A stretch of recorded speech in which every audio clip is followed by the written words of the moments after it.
Sino ba naman ang mag-aakala na isang aso ang magpapabago ng buong buhay ko, at ang buhay namin ni Miguel? Hello, ako si Luningning, 17 taong gulang na babae mula sa bayan ng Lipa, Batangas. Sa murang edad, natutunan kong makipagsapalaran sa mundong puno ng pait at saya. Ngunit ang kwentong ito ay tungkol sa isang bahagi ng buhay ko na puno ng dilim at liwanag, isang yugto kung saan ang aking mundo ay tila nabalot ng ulap, hanggang sa dumating siya, ang malaking aso na nagbigay liwanag sa aking madilim na daan. Sa isang simpleng buhay ng isang may bahay sa isang tahimik na subdivision sa Lipa, naroon kami ng aking asawa, si Miguel. Siya ay isang negosyante sa logistics, madalas naglalakbay mula Batangas hanggang Laguna, kaya madalas akong nag-iisa sa bahay. Ang aming bahay ay isang matibay na bahay na gawa sa konkreto, may mataas na bakod na tila naglalayong protektahan kami mula sa anumang panganib, subalit sa halip ay naglagay lang ng distansya sa akin at sa labas na mundo. Araw-araw, nagsisimula ako sa isang tasa ng kape na iniinom ng mag-isa, habang nakaupo sa malapad na bintana, pinagmamasdan ang mga niyog sa aming bakuran na basang-basa sa ulan. Mahilig akong mag-ayos kahit walang makakita, ito ang aking munting lihim, paraan upang maramdaman kong buhay pa rin ako sa gitna ng pag-iisa. Isang umaga, nakasuot ako ng manipis na silken na damit na kulay abo na parang ulap ng bagyo, ang mga tali nito ay halos matanggal sa aking mga balikat, at suot ko rin ang mahabang itim na medyas na may borda, mahigpit sa aking mga binti. Gustong-gusto ko ang pakiramdam ng bahagyang pagpisil na iyon, paalala na narito pa rin ang aking katawan, kahit na hindi na ito pinapansin ni Miguel. Si Miguel, para sa kanya, ako ay isang bahagi na lang ng kanyang maayos at perpektong mundo, isang dekorasyon, isang tagapag-alaga ng bahay at status symbol. Ang aming samahan ay naging mekanikal na parang inspeksyon ng kanyang sasakyan, madalas, mabilis at walang emosyon. Ngunit isang araw, sa isang maliit na kapehan sa bayan, nagkaroon ako ng usapan sa isang matalik kong kaibigan na tila nagbukas ng aking mga mata. Luningning, para kang isang florera sa aparador, maganda pero walang laman. Kailangan mo ng buhay sa paligid mo. Mag-alaga ka ng aso, hindi yung maliit na kinakabahan, kundi isang nilalang na magpapakaba sa puso mo, ang sabi niya. Hindi ko na napigilan ang sarili kong magpunta sa isang animal shelter sa labas ng bayan, kung saan ang hangin ay nagdadala ng alikabok sa patlang. Doon ko siya nakita, isang dambuhalang aso, halo ng Alaskan Malamute at asong ligaw, kulay abo na parang abo, may bigat ang titig na tila sumusukat sa aking kaluluwa. Tinawag ng volunteer na si Iginoo, ngunit alam kong hindi iyon ang kanyang tunay na pangalan. Lumapit ako sa hawla at hindi siya tumahol o sumugod. Tumingin lang siya sa akin ng matindi, parang isang lalaki na sinusuri ang isang babae bago magpasya. Pinangalanan ko siyang Kibantay. Nang dalhin ko siya sa bahay, nag-iba ang hangin. Puno siya ng lakas at presensya. Nang bumalik si Miguel ng gabi, napansin niya agad, bakit mo pa kailangan ang halimaw na yan? Mabaho yan. Ngunit si Bantay ay tahimik lang na nakahiga sa aking mga paa, at ramdam ko ang kakaibang kilabot sa aking likod, hindi takot, kundi isang lihim na sigla. Nagsimulang magbihis ako para sa kanya. Parang baliw, pero ramdam ko ang kanyang tingin sa akin. Sa mga gabi na wala si Miguel, nagsusuot ako ng mahigpit na palda, o kaya'y manipis na robe na bahagyang transparent, nararamdaman ang tela na dumulas sa aking mga hita. Palaging nasa tabi ko si Bantay, nakahiga sa karpet, ang kanyang mga amber na mata ay sumusubaybay sa bawat galaw ko. Minsan, nang bahagya kong hinawakan ang kanyang balahibo gamit ang hubad na paa, nanahimik siya habang mabigat ang paghinga. Isang lihim na laro na kami lang ang nakakaintindi, kung saan ako ang may-ari, ngunit ramdam kong ako rin ay parang kanyang huli. Sa gabing iyon, habang nakaupo ako sa sopa, nakasuot ng mahabang lalaki na kamiseta at makapal na medyas, niyakap ni Bantay ang aking mga tuhod. Ang init ng kanyang katawan ay tila sinunog ang tela. Nang bumukas ang pinto, pumasok si Miguel ng maaga, amoy sigarilyo at pabango ng ibang babae. Tumigil siya. Ang katahimikan ay nagkaroon ng kuryente. Si Bantay ay dahan-dahang itinaas ang ulo, ngunit hindi tinanggal ang mga paa sa aking tuhod, at tumingin kay Miguel. Sa kanyang lalamunan ay may ugong na parang malakas na pagbagsak ng bato. Napalayo si Miguel. Sa unang pagkakataon sa maraming taon, nakita ko ang takot sa kanyang mga mata. Ngumiti ako, inayos ang kwelyo ng aking kamiseta, habang unti-unting sumisiklab sa akin ang madilim at masiglang apoy. Kamusta, mahal, bulong ko ng mailambing. Hindi namin inaasahan ang iyong pagdating. Sa paglipas ng mga araw, unti-unting nag-iba ang takbo ng aming buhay sa bahay. Si Miguel, ang dati kong matatag at mapanghusgang asawa, ay nagdaraan na sa pagbabago, isang pagbabago na hindi ko inaasahan, ngunit matagal ko nang hinahangad sa lihim.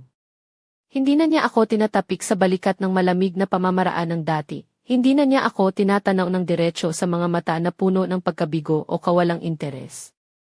Sa halip, siya ay naging maingat sa bawat kilos, tila ba bawat galaw niya ay pinag-iisipan bago gawin. Nang may makita siyang si Bantay, umiwas siya sa aming mga mata, at iwasan ang matinding tingin ng aso. Si Bantay naman, na tila may sariling kamalayan, ay hindi kailanman umarangkada o nangagat. Sa halip, ginagamit niya ang kanyang katawan upang hadlangan si Miguel mula sa mga lugar na dati niyang malayang nilalakad, sa harap ng kusina, sa sala, at pati sa pintuan ng aming silid. Nakakatuwang isipin na kahit sa ganitong paraan, unti-unting naibalik ang kapangyarihan sa akin. Si Miguel ay nagpakumbaba sa isang paraang hindi ko pa nakita noon. Upang mapawi ang kanyang kawalan ng lakas, nagsimula siyang mamili ng mga mamahaling regalo para sa akin, mga bagay na malalakas ang dating, maliwanag at hindi ko naman talaga kailangan. Isang beses, dinala niya ako ng isang kahon na may mamahaling balahibo ng kuneho, kahit na alam niyang ayaw ko ang mga tunay na balahibo. Sa isa pang pagkakataon, isang set ng pambabaeng panloob na pula at matapang ang disenyo, na sobrang kati ang tela sa balat ko. Tinanggap ko ang mga ito nang may malamig na ngiti, inilalagay ko ang mga ito sa aparador na parang mga tropeo ng kanyang pagkatalo. Ang bawat regalo ay paalala ng pagbagsak ng dating dominasyon niya sa aming buhay. Pero hindi lang ito ang nangyari sa akin. Ang katawan ko ay nagsimulang maghanap ng ibang karanasan, ibang sensasyon na matagal ko nang nawala.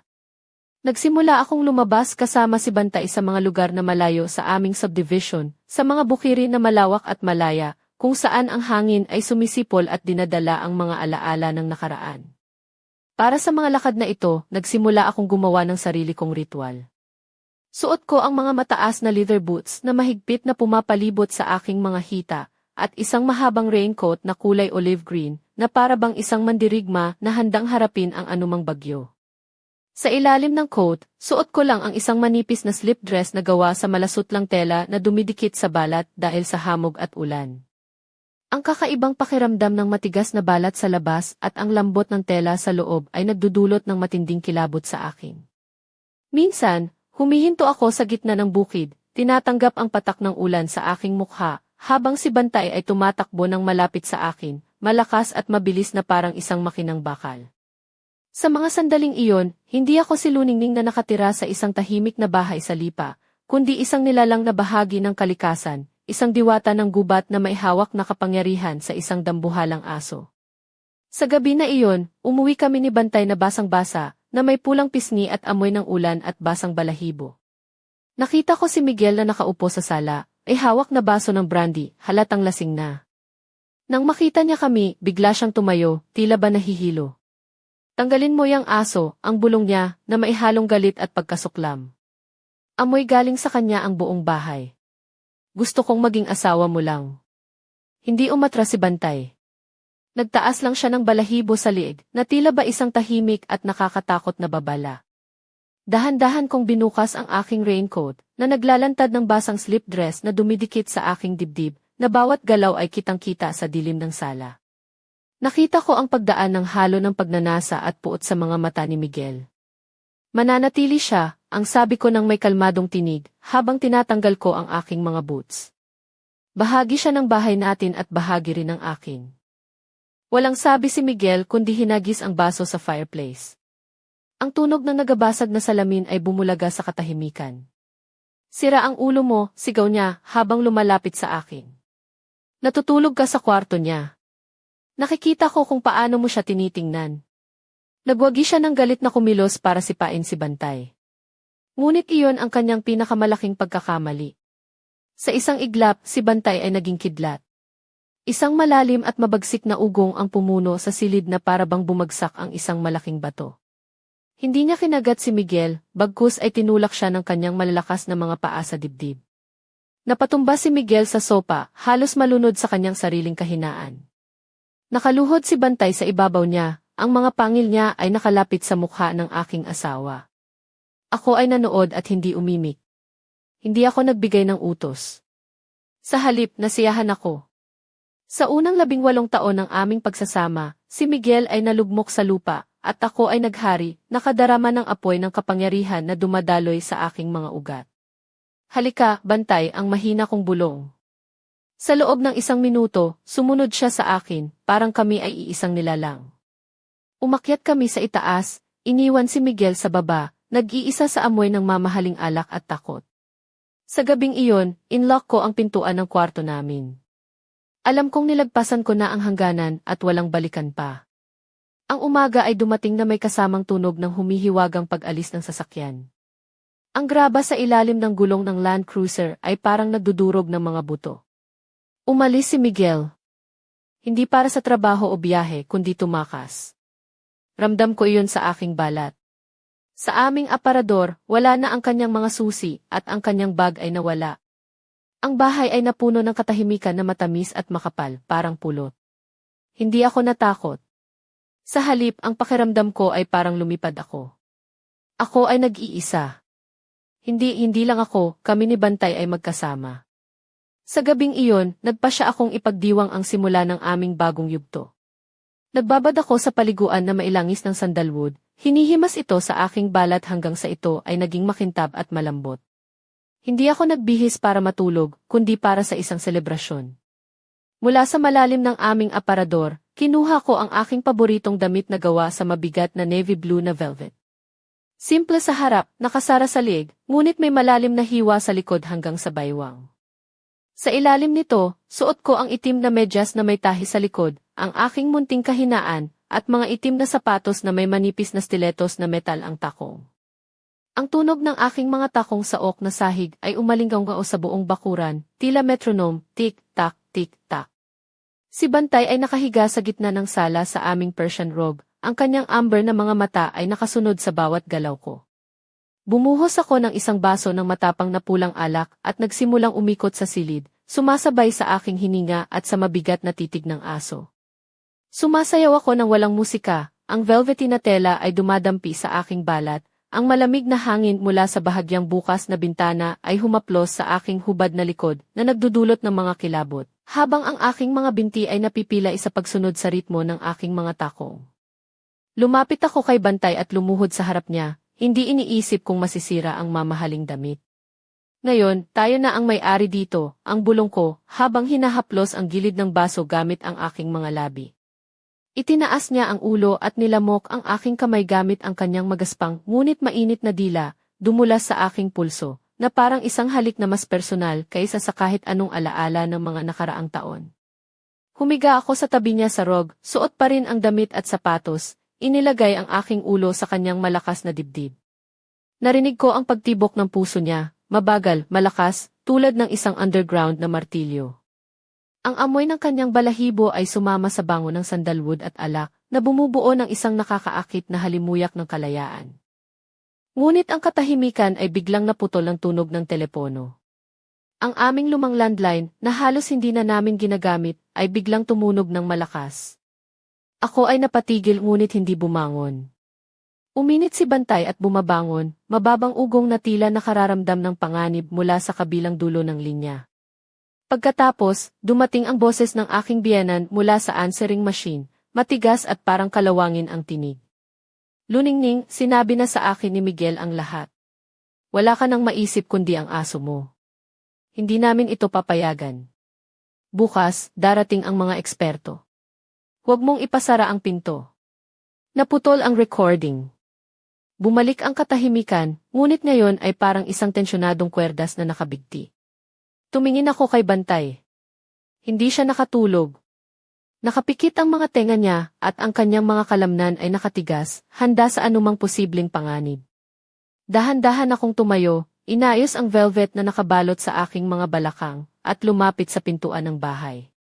Pumikit ang mga kandado, 1, 2 at ang kadena. Subukan niyo lang, ang sabi ko sa dilim. Subukan niyo lang.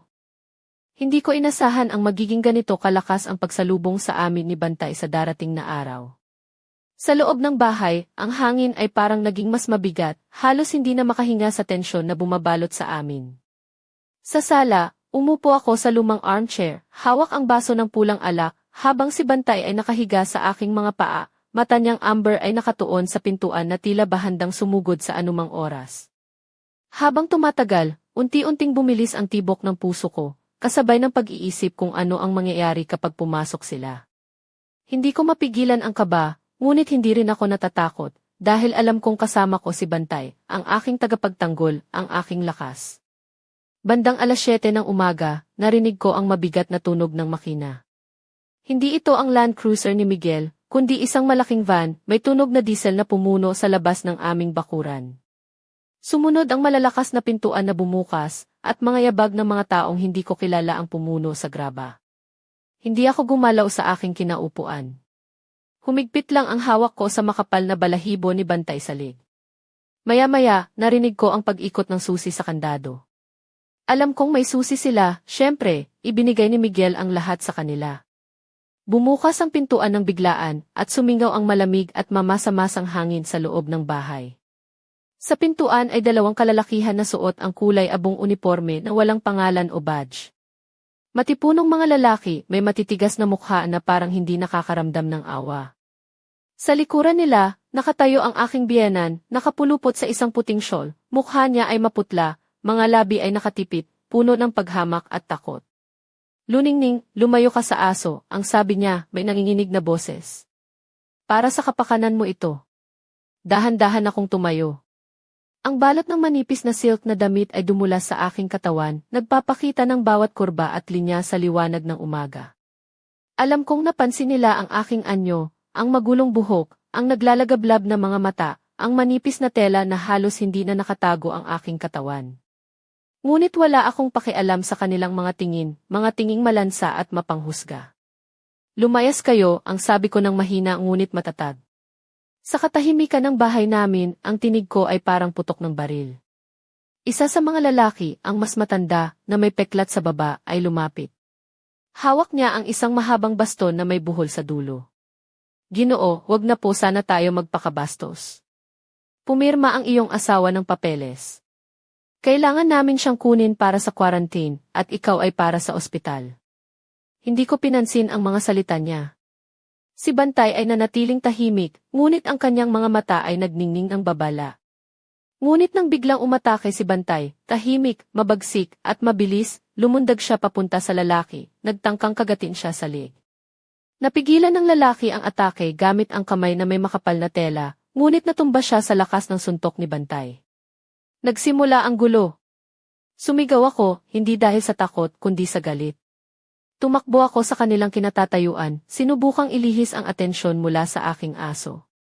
Ang mga kamay ko, bagaman mahina at maputi, ay kumakapit sa tela ng kanilang uniforme, ang mga kuko ko ay nagkaliskis sa balat nila. Pakiramdam ko ay isang ligaw na pusa na nagtatanggol sa kanyang huling yaman. Nabutas ang aking damit sa balikat, nagpakita ng balat na ginapos ng mga pasat gasgas. Pero hindi ako tumigil. Huwag niyong hawakan siya, ang sigaw ko habang ang isa pang lalaki ay yumuko sa likod ni Bantay, pinipilit siyang patigilin. Ngunit sanay ang mga ito sa ganitong laban. May dalang siringge ang isa sa kanila. Isang mabilis na tusok sa liig ni Bantay. Tumitig ako sa kanyang mga mata habang siya ay kumikilos ng huli. Ang kanyang mga amber na mata ay unti-unting nagiging malakristal, pero ang tingin ay nananatiling nakatuon sa akin, puno ng kalituhan at walang hanggang katapatan. Humimlay siya sa sahig. Gumapang ako papunta sa kanya, ang aking mga kamay ay nanginginig habang hinahaplos ang lumalamig na mukha niya. Hindi, wag kang matulog, mahal ko. Hindi pwede, ang bulong ko, habang ang luha ay dumadaloy sa aking mga pisngi. Bigla, may mga kamay na humawak sa aking mga balikat, pilit akong itinaas. Naglaban ako, kumagat, ngunit ako ay pinigilan. Pinagapos ang aking mga kamay sa likod gamit ang matitigas na strap. Ang sakit sa mga kasukasuan ay matindi pero para bang pinawi nito ang sigaw ng aking kaluluwa. Pinilit akong hawakan ang malamig na dingding habang ang amoy ng tabako at murang pabango ay nilalason ang aking pandama. Kalma ka, Gaga, ang boses ng isang lalaki sa aking tainga, magkakasaya tayo sa labas. Lumingon ako at nakita ang dalawang lalaki na naglalagay ng katawan ni Bantay sa isang stretcher. Ang kanyang mga paa ay nakalawit, dumikit sa sahig na parang bakas ng alaala na hindi mawawala kailanman. Ang aking biyenan ay nakatayo sa pintuan, nag-cross ng kanyang mga kamay at tumangis. Pagkatapos ay may tusok sa aking balikat. Ang mundo ko ay umikot, ang mga pader ay naging puting gelatina, at ang mga tunog ay bumagal at naging malabnaw. Ang huling naalala ko ay ang pakiramdam ng punit-punit na tela sa balat ko, at ang malamig na simoy ng hangin ng ako ay inilabas sa bahay, sa kawalan, kung saan wala na ang aking tagapagtanggol. Pagmulat ko ng mga mata, nasa loob ako ng isang kwarto na ang puti ay nakakasakit sa paningin. Amoy chlorinated na tubig at nilutong repolyo ang pumapaligid. Ang mga bintana ay walang hawakan. Nakasuot ako ng isang flannel na pang-ospital, manipis, at madalas na pinagtagpi-tagpi, na nagdudulot ng pangangati sa aking mga suso sa bawat galaw. Isang batang doktor, na may basang palad at mabilis ang mga titig, ang nagsalita tungkol sa aking pansamantalang pagkabaliw at pangangailangan ng behavioral correction. Ako ay tumango, ngumiti ng may pang-ibabaw ng ngiti na akala ng mga lalaki ay tanda ng pagsuko.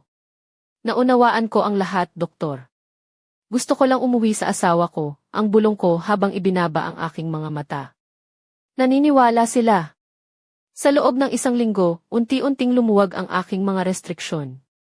Ngunit ng gabing iyon, habang ang nurse ay natutulog sa kanyang poste, palihim akong umalis sa aking kwarto. Nakasuot lamang ng flannel at mga rubber slippers na ninakaw mula sa staff. Sa labas, umaambon ang malamig na ulan, ngunit hindi ko naramdaman ang lamig. Ang katawan ko ay naglalagablab. Akala ko ay isang hayop ako na bumabalik sa kanyang teritoryo. Tumakbo ako ng walang tigil sa gilid ng kalsada, ang putik ay sumalpok sa aking mga hubad na paa, habang ang hangin ay sumisipol at hinahampas ang aking mga hita, dala ang kakaibang kilabot ng pagiging walang proteksyon. Sa bawat hakbang, ramdam ko ang buhay na muling pumapasok sa aking katawan, isang makapangyarihang damdamin ng kalayaan at paghihiganti. Pagdating ko sa aming subdivision sa Lipa, natagpuan kong naka-unlock ang gate. Ang bahay namin ay tahimik, madilim, at parang isang libingan na puno ng mga alaala.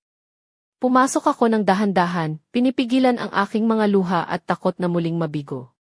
Ang hangin sa loob ay mabaho, halo ng nakaimbak na alak, pawis at takot.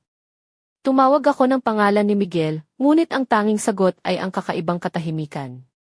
Naglakad ako papunta sa sala, at doon ko siya nakita, nakahiga si Bantay sa Persian robe, nakatagilid, mga paa niya ay nakalatag parang isang tao lang na natutulog.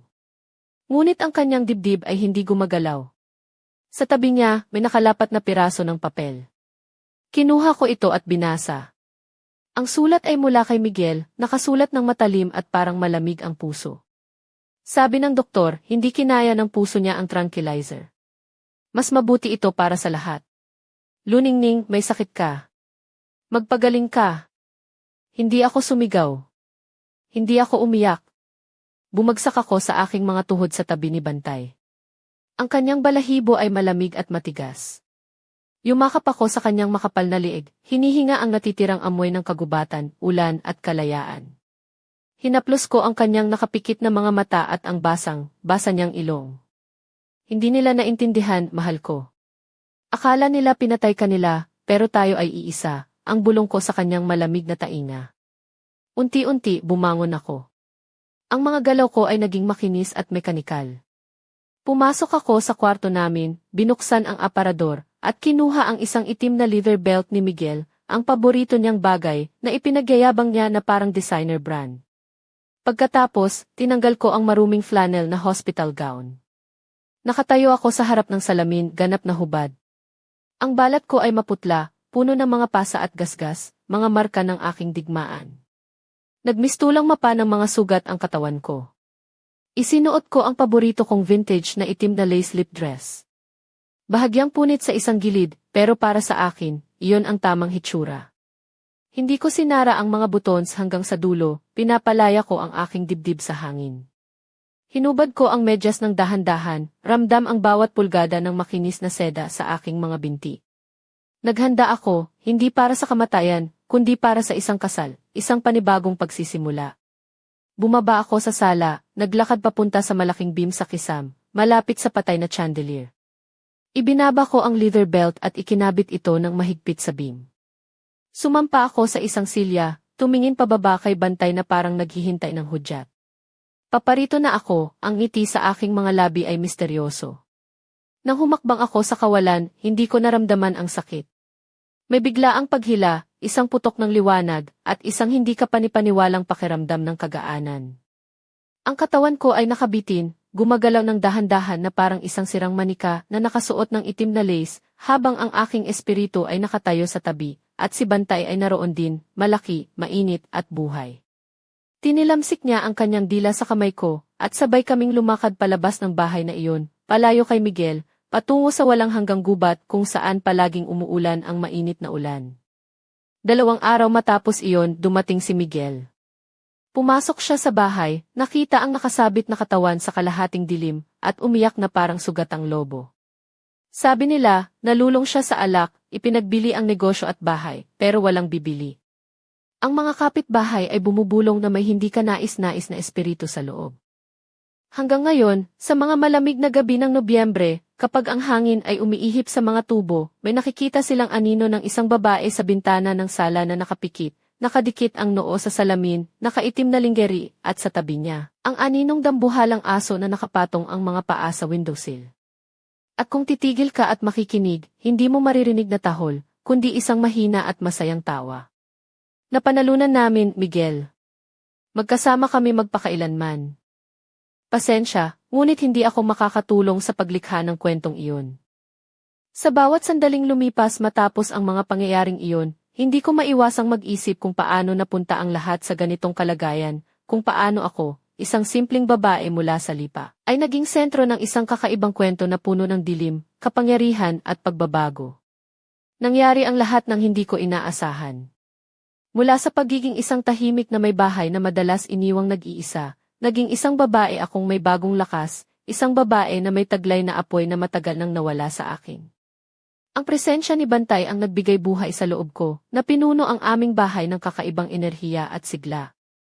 Napagtanto ko na si Miguel, ang aking asawa, ay matagal nang nawala ng interes hindi lamang sa akin, kundi pati na rin sa buhay na gusto nating buuin. Ang kanyang paglayo, ang kanyang mga regalo na puno ng pagkukunwari, at ang kanyang takot sa aso ay mga palatandaan ng pagbagsak ng kanilang relasyon. Kung paano niya unti-unting nilisan ang aming tahanan nang walang paalam, parang takot na takot sa bago at hindi niya maintindihan na ako na ang naging tagapagtanggol ng aming mundo. Ang pag-alis niya ay hindi lamang pagtakas, kundi pagtalikod sa isang bahagi ng kanyang sarili na hindi na niya kaya pangharapin. Pinagmamasdan ko ang mga alaala ng gabi na iyon nang siya ay bumalik ng lasing at ang tensyon sa pagitan namin ay naabot ang sukdulan. Ang pagtuligsa niya kay Bantay ay parang huling pagtatangka niyang panatilihin ang kontrol, ngunit hindi niya alam na dito na nagwakas ang kanyang kapangyarihan. Sa kabila ng lahat, hindi ko maikakaila na may bahagi ako na nagustuhan ang pagbabago, ang bagong lakas, ang kakaibang ugnayan namin ni Bantay, at ang pagiging malaya mula sa mga tanikala ng nakaraan. Ngunit, sa kabila ng aking tagumpay, nananatili ang tanong kung paano sana nagbago ang lahat kung hindi dumating si Bantay sa buhay ko. Kung paano sana namin naayos ni Miguel ang aming relasyon, kung nagkaroon man kami ng pagkakataon na muling magkaintindihan. Minsan, naiisip ko, baka may paraan pa upang mapanatili ang aming pamilya nang hindi na kailangang madala sa ganitong sukdulan. Ang mga ideya na ito ay nagpapasakit sa akin, ngunit bahagi ito ng proseso ng pagtanggap. Ngunit ang totoo, ang buhay ko ay hindi na muling magiging pareho. Ang kwento ng aming tahanan, ng aking puso, at ng aso na nagdala ng ilaw sa madilim na bahagi ng aking buhay ay patuloy na umaagos, patungo sa isang landas na puno ng misteryo at pagbabago. At habang narito ako ngayon, kasama si Bantay sa aming bagong mundo, hindi ko maiwasang magtanong, ano pa kaya ang naghihintay sa amin sa likod ng mga anino ng nakaraan? Ano ang mga lihim na hindi pa nabubunyag? At higit sa lahat, hanggang saan aabot ang aming kwento? Nangyari ang isang bagay na hindi ko inasahan, isang pangyayaring halos sumabog ang mundo ko at nagbago ang lahat ng aking akala tungkol sa buhay at pag-ibig. Isang gabi, habang tahimik ang buong bahay at si Miguel ay wala pa rin, nakaupo ako sa sala kasama si Bantay. Ang kanyang mga mata ay nakatuon sa akin, puno ng malasakit at proteksyon. Sa mga sandaling iyon, ramdam ko na para bang kami iisa, isang lihim na nilalang na hindi maintindihan ng mundo sa labas. Biglang tumunog ang pintuan. Hindi ko inaasahan na may bibisita. Nang buksan ko, isang babaeng may mahabang itim na buhok at matalim na mga mata ang nakatayo sa harap ko. Nakasuot siya ng mahabang itim na damit na medyo sumasabay sa kanyang mga galaw, at may kakaibang aura siya, parang may dalang lihim na kayang baguhin ang takbo ng aking buhay. "Ika'y Luningning ba?" ang tanong niya nang may bahagyang ngiti sa labi. "Sino po kayo?" sagot ko, medyo nag-aalangan. "Ako si Amara." "May dala akong mga sagot na matagal mo nang hinahanap," sabi niya nang may misteryosong tinig. Hindi ko maintindihan kung ano ang ibig sabihin niya, ngunit ramdam ko ang bigat ng kanyang mga salita, at ang malamig na hangin na sumabay sa kanyang pagpasok ay tila nagdala ng kakaibang enerhiya sa loob ng bahay. Hindi ko alam kung paano ko haharapin ang babaeng ito, pero sa puso ko, alam kong hindi siya basta-basta bisita lamang. Habang nakatingin kami sa isa't isa, hindi ko maiwasang maramdaman na ang buhay ko ay naglalakbay sa isang landas na hindi ko pa nalalakbay, puno ng mga lihim, panganib at mga tanong na kailangang sagutin. At si Bantay? Siya ay nanatiling tahimik, ngunit ang mga mata niya ay tila nagbabala, parang alam niya na ang dumarating ay hindi pangkaraniwan. Ano kaya ang dala ni Amara? At handa ba ako sa mga pagbabagong iyan? Hindi ko pa tuluyang makapaniwala sa nangyari nang dumating si Amara sa aming bahay. Parang isang anino mula sa nakaraan, dala niya ang malamig na hangin ng mga lihim na matagal nang nakatago sa dilim. Habang nakatayo siya sa harap ko, ang kanyang mga mata ay tila naghahanap ng sagot sa akin, at ang bawat salita niya ay puno ng kabighani at pagbabanta. "Luningning, hindi lang basta si Bantay ang dala-dala mo. May kapangyarihan siya na hindi mo pa lubos na naunawaan," ang sabi niya ng maihalong seryosong tono. Hindi ko alam kung paano ko haharapin ang bagong katotohanan ito. Ang aso na iniisip kong tagapagtanggol ko ay may dalang misteryo na maaaring magbago ng lahat sa buhay namin. Nararamdaman ko ang bigat ng bawat salita, habang si Bantay ay nagbabantay sa tabi ko, tila ba nakikisali sa usapan.